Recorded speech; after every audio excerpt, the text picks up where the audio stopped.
This video will explore the mechanics of crowd control, a strategic manual for the reverse engineering of mass influence, propaganda, and group psychology.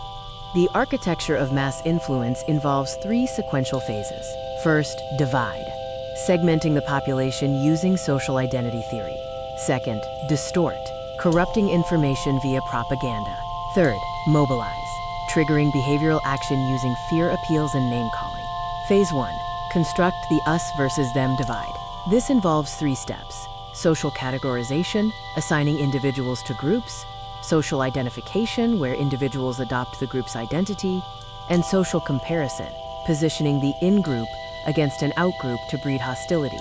To simplify complex reality, cognitive shortcuts or stereotypes are installed. Stereotypes are overgeneralized beliefs that reduce cognitive processing load. They are exploited by inferring characteristics assumed of the entire group, exaggerating differences between groups and similarities within them. Phase 2. Distort the information supply. True propaganda is an epistemically defective message, indifferent to the truth. This involves four components: the sender, the intent, the receiver, and the message, which must be epistemically defective. Analyzing epistemic defectiveness involves identifying the sender and receiver. The defect is the use of an inappropriate visual metaphor that functions not as a logical argument, but by spuriously connecting the outgroup to negative characteristics to evoke an inappropriate emotional response. Insulate beliefs via linguistic bias, LIB. LIB uses language to render disconfirmation of prejudices nearly impossible. Desirable in-group behavior is encoded with abstract language, while undesirable behavior is concrete. The opposite applies to the outgroup. Phase 3. Weaponize language, name-calling. This tactic links a person or idea to a negative symbol to force rejection, bypassing evidence. This can involve direct symbols or subtle connotations, selecting descriptive words purely for their emotional charge. To trigger the fear activation loop, a specific sequence must be fulfilled. First, the threat.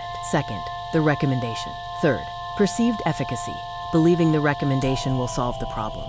Fourth, perceived capability, feeling personally empowered to act. Diagnosing fear appeals shows that a system failure, like the anti-nuclear movement, resulted from a missing link: failure to provide specific, effective, and doable recommendations. Conversely, the success of 1950s fallout shelters completed all links, leading to mass mobilization.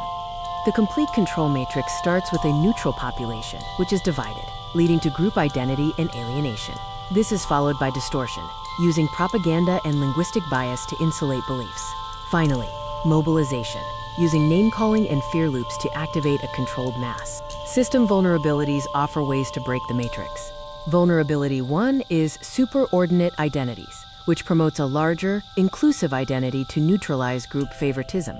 Vulnerability 2 is intergroup contact, which facilitates structured interactions to shatter abstract stereotypes. The ultimate defense is deconstruction. Crowd control relies on the subject remaining blind to the mechanics of their own psychology. By mapping the architecture of influence, the machinery loses its power.